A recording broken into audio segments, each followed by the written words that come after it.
Hi, everybody, and welcome to episode 2 of A Day in the Life of a Clinical Research Assistant.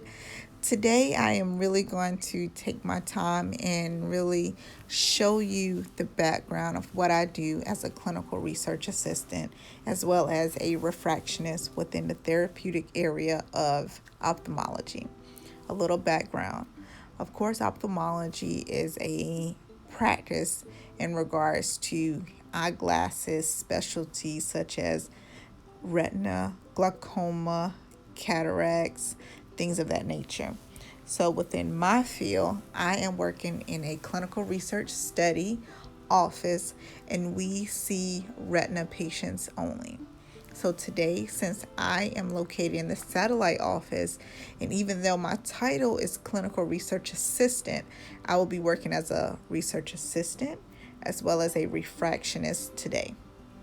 So right now what you see me doing is just logging onto the computer system, and then I'll get ready to actually clean everything, and then I'll show you guys a little bit more as far as what I do. Now, with the computer system, I just have to, of course, clock in because I'm at a satellite office, but I also will have to go over and clean everything, look at the lens, make sure the glasses are fine for the patients to wear, make sure the overall room just looks neat so there's no distractions when the patient is trying to read the eye chart. Now, when I go over the room and I show you the chart, this just going to be a white board because I'm not able to have the letters up, because if one of my patients like and subscribe, see this video, they can memorize the chart, and of course that's going to cause issues within the study. So you have the chair on the other side of the room, and the patient is supposed to look at that whiteboard. So we have to be 13.1 away from the board to make sure everything is accurate. So next, what you're going to notice is I'm just going to do a thorough cleaning before any patient arrive. I think it's roughly 8 something now, so I'll see my first patient around 9 o'clock. Now, in my refractionist role, I am masked, meaning it's basically no conversation besides better, worse, or no change. Let me get your refraction so I can get you in, so I can get you out. Because honestly, them telling me certain things can really jeopardize the study, and we don't want that at all. So that's when you'll see things are going to be a little different depending on the role that you have within clinical research. And I just love clinical research because I personally didn't know all of the career courses that I could take within the medical field. I, of course, knew that medication had to go through a certain, step before we as the consumers would purchase it or take it, but I never knew or thought about, it needs to go through a trial. So it's so interesting what all the medical field has to offer people when you get out there and you really research. And I mean, a lot of these jobs, honestly, especially when you go to your private practice, you don't even need a degree. And that's another video I'm going to get into at another time, because I want people to know their options when it comes to clinical research, because, or just the medical field in general, is such a open field that allows you, myself, everybody to just get into the field, learn, and just grow. But as you can see right now, I'm just cleaning everything, just getting ready for the patient, because with everything going on, you want to make sure everything is just clean as possible. So I'll make sure everything is clean. I'll go ahead and set up everything for my first patient, just fold everything down, making sure that if I need to wipe any lens off when I'm seeing the patient, I'm able to do so. In between, of course, when I take my gloves off, I make sure that I wash my hands thoroughly, because for me, for whatever reason, some of those gloves really smell, and I hate that smell on my hand. And I even feel when I wash my hand at a certain amount of time, I still notice that smell. So I don't know, but for me, I just don't like it. So I just make sure I wash my hands as best as possible so I don't have that smell on me. But I also go over and show you guys my computer system, such as how I look at the patient as far as what patient is going to come in on my refractionist schedule. So that way you can kind of see if you have the system. We're using next gen, so if you have the system or you're about to use the system, you know how to go to the reports and you know how to look everything up. But just a quick recap of what I actually do. Unmask. So unmask mean I'm able to converse back and forth with the study coordinators. I'm able to converse back and forth with the photographers. I'm able to talk about the patients. I'm able to know the patient current vision. I'm able to know the patient previous vision. I'm also able to document certain things in the patient's binders, such as queries. I'm able to answer queries regarding the patient, such as if the site manager from the or the CRAs would contact us in regards to, hey, why was this patient's blood pressure 190 over 120? Was that normal?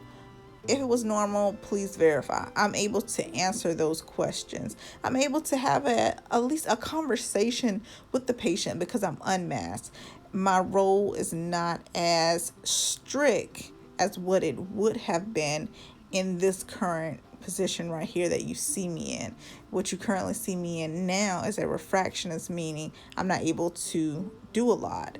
I'm not able to say a lot. But as a research assistant, it's so much different because I'm able to do more, such as I'm able to prep the charts. I'm able to get the lab kits ready. So when I check their blood pressure and when I get the blood draws and when I ship everything off, so I'm able to do just much more.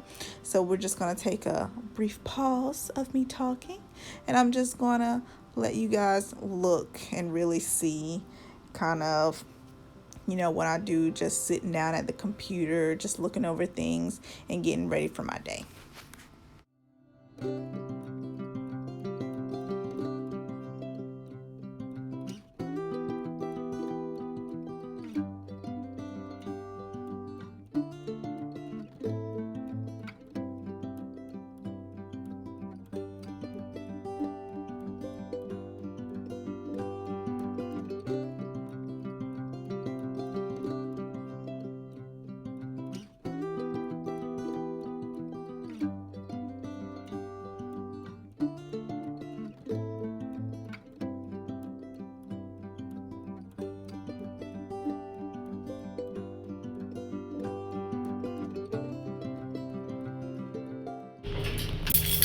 Alright, so really quick, today was really slow, so it's not that much that I could really show versus, the startup and the completion. But now I'm on the way to the next office.